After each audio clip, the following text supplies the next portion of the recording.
कि मेरे होते हुए तो ये नहीं खेल सकता। तो ये उन्होंने असल में सारे प्लेयर्स को बिल्कुल क्लियर मैसेज दिया है कि अगर आप इस तरह करेंगे तो हमारे पास आपके लिए कोई गुंजाइश नहीं है। Massive shot. Saddam Hussein are going short into Mahmoud Haq. बिस्मिल्लाहिर्रहमानिर्रहीम, आप देख रहे हैं मेरा YouTube channel the match winner. तो अगर पाकिस्तान और इंग्लैंड की सीरीज की बात की जाए तो एक क्रिकेट के हवाले से तो बैड न्यूज है कि इंग्लैंड के जो स्क्वाड इन्होंने अनाउंस कर रखा था कि जी 7 लोगों को कोविड हो गया है। तो मैं तो बिल्कुल इसको अच्छी खबर नहीं समझता कि जी किस टीम की भी हो, लेकिन ये अच्छी खबर नहीं है जिसमें उनके 3 प्लेयर शामिल हैं और 4 ऑफिशियल शामिल हैं कि उनको कोविड हो गया। तो उन्होंने पूरी टीम को अपने आइसोलेशन में डाल दिया है और बिल्कुल एक नई टीम अनाउंस की है पाकिस्तान के खिलाफ खेलने के लिए। इसमें भी 2 चीजें हैं। एक तो अच्छी चीज ये है कि पाकिस्तान के लिए ये वाली सीरीज जीतना आसान होना चाहिए क्योंकि जी नए प्लेयर्स हैं जिसमें जो अगर इस पूरी टीम को मैं देख रहा था अभी जो इन्होंने 18 प्लेयर्स की अनाउंस की है तो 157 इन्होंने टेस्ट मैच सिर्फ 157 वनडे का इनको सिर्फ एक्सपीरियंस है, जिसमें से 100 से ज्यादा वनडे ना बेन स्टोक अकेले ने खेल रखे हैं। यानी कि बाकी जो टीम है उसने सिर्फ 50 उसका ओडीआईज का एक्सपीरियंस है और 9 प्लेयर ऐसे हैं जो जिन्होंने भी ओडीआईज का मजा चखा ही नहीं है, ये कभी खेले ही नहीं है। तो ये पाकिस्तान को एक एज भी हो सकता है क्योंकि जी पाकिस्तान को के लिए सीरीज आसान हो सकती है। दूसरी चीज मैं ये कह रहा था कि पाकिस्तान के लिए क्योंकि जिस तरह पाकिस्तान प्रैक्टिस के टफ सीरीज खेलता और अच्छे प्लेयर्स के खिलाफ खेलता तो पाकिस्तान को भी फायदा होना था क्योंकि जी इसमें बहुत सारे T20 के प्लेयर्स भी हैं, उनको भी फायदा होना था। तो चलो ये इंग्लैंड का है, लेकिन ये कि अब पाकिस्तान का ये कि पाकिस्तान को ये सीरीज जीतने के पाकिस्तान के चांसेस ज्यादा हो गए हैं। और मैं पहले भी ये बता दूं जिस टाइम पाकिस्तान की टीम इंग्लैंड गई थी तो काफी सारे लोगों के जहन में ये वाला सवाल था कि हो सकता है कि जी पाकिस्तान इंग्लैंड से ना जीत सके। तो अगर कोई मेरे से पूछता कि जी क्या सूरत हाल है तो मैं दोनों टीमों को 50-50% पे रखता कि दोनों के बराबर जीतने के चांसेस थे, क्योंकि ऐसी बात नहीं है कि जी पाकिस्तान की टीम ने हमेशा, ये नहीं कि इस टीम की बात कर रहा हूँ, हमेशा से अगर पाकिस्तान का रिकॉर्ड उठा के देखा जाए तो पाकिस्तान का रिकॉर्ड इंग्लैंड में बहुत अच्छा है। सो मुझे इस टीम से भी बड़ी अच्छी तवक्कुआत थी, अब और भी ज्यादा हो गई है जो ये सूरत हाल हुई है और कि जीत सकते हैं। अच्छा, एक मैं इंग्लैंड ने ये इंडिया भी ये वाली चीज करना चाह रहा था कि जी अपना एशिया कप खेलने के लिए जो बांग्लादेश इनकी टीम जा रही थी कुछ मैच एशिया कप नहीं कुछ मैचेस खेलने के लिए जा रही थी, तो ये अपने एक और इन्होंने टीम अनाउंस करके भेज रहे थे। या ऑस्ट्रेलिया ने भी एक पहले ऐसी कोशिश की थी कि जी टीम भेजें।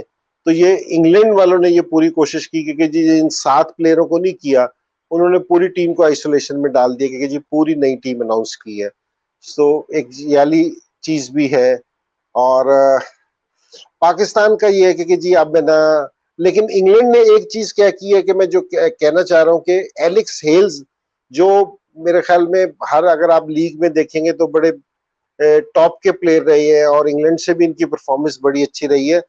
2019 में इन्होंने ड्रग्स का इनका टेस्ट पॉजिटिव आ गया था, तो अभी भी इंग्लैंड ने जिस टाइम 18 लड़के अपने फर्स्ट 11 चेंज करके सेकंड 11 भी की है, सो उन्होंने इनको टीम में शामिल नहीं किया क्योंकि जो आयन मॉर्गन है जो कप्तान है इंग्लैंड का, उसका ये मौकिफ है इस चीज पे कि जी इससे हमारी टीम में बुरी चीज फैलती है कि जी बैड इन्फ्लुएंस है ये वाली चीज, तो हमारे और प्लेयर भी खराब हो सकते हैं।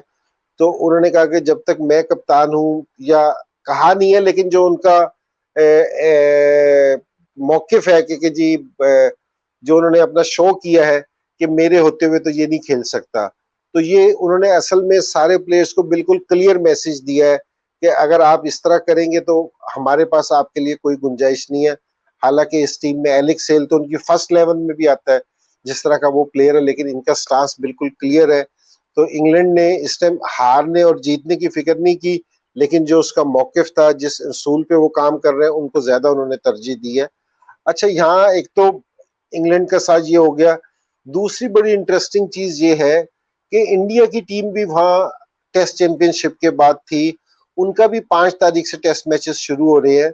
सो उन्होंने टेस्ट मैच खत्म होने के बाद इंडिया को 2 वीक की इजाजत दे दी थी कि जी आप बाहर जा सकते हैं, आप बाहर घूमें फिरें, जहां भी आपने अपना टाइम स्पेंड करना है। कुछ लोग अपने दोस्तों की तरफ चले गए, कहीं कोई फुटबॉल खेलता हुआ नजर आ रहा है, कोई कहीं नजर आ रहा है। तो अब इस चीज की भी परेशानी है कि जिस टाइम ये लोग वापसी बबल में आएंगे और वापसी टेस्ट देंगे तो इनकी क्या सूरत हाल है, क्योंकि इंग्लैंड में आज की भी जो रिपोर्ट है कि जो जब से इन्होंने इंग्लैंड को पिछले थोड़े अरसे से इन्होंने बिल्कुल ओपन किया है इंग्लैंड को, तो आज भी जो 27,000 केसेस है ना सामने आए हैं। तो अब इंडिया के लिए भी मुश्किल हो सकती है क्योंकि जी वो जो टेस्ट सीरीज है उसका क्या बनेगा जिस टाइम ये लड़के टेस्ट में वापसी आएंगे, कि पता नहीं जिस टाइम ये बाहर फिर रहे इन्होंने कितनी एहतियात की या कितनी एहतियात नहीं की। तो ये एक वरीज की चीज है क्योंकि जी इंडिया के लिए भी, कि इंडिया वाले भी इतनी जल्दी अपने प्लेस को अगर कुछ हुआ तो ये टेस्ट सीरीज क्या वक्त पे हो सकती है, या इंडिया वाले भी कितने अपने प्लेस चेंज करेंगे। तो ये सूरत हाल आज बड़ी एकदम इसने एक यू टर्न लिया है, तो जो क्रिकेट के फैंस के लिए भी और क्रिकेट के लिए भी इतनी अच्छी नहीं है। लेकिन मेरे ख्याल में कि अब सारे प्लेयर्स को मेरी ये राय है कि जिस चीज पे एहतियात की जाए, और जो बबल में थोड़ी सी अब नरमी आनी शुरू हुई थी कि जी लॉर्ड्स में जिस तरह कह रहे थे कि जी पूरे लॉर्ड्स है ना में सारे लोग आके मैच देख सकते हैं, और प्लेयर्स भी है कि जिस टाइम इनका बबल का टाइम खत्म हो जाएगा तो ये भी कहीं निकल सकते हैं। तो मेरे ख्याल में अब इंग्लैंड क्रिकेट बोर्ड को भी अब दोबारा से अपने इस फैसले पे नजरसानी करनी पड़ेगी, जो कि मेरे ख्याल में यकीनन अच्छा नहीं है। प्लेयर्स के लिए सारों से अच्छी चीज ये है कि जी क्राउड आए, वो उसमें खेलें और वो अप्रिशिएट करें, तो सारों से बेहतरीन तरीका ये है। तो ये 2 चीजें हो रही हैं। तो मेरी सारों से ये है कि भाई इस पे एहतियात की जाए, और ये कि जी जिस तरह क्रिकेट शुरू हो रही थी इसी तरह शुरू रहनी चाहिए। Massive shot. Salva Senna going short into Mahmoud Haq.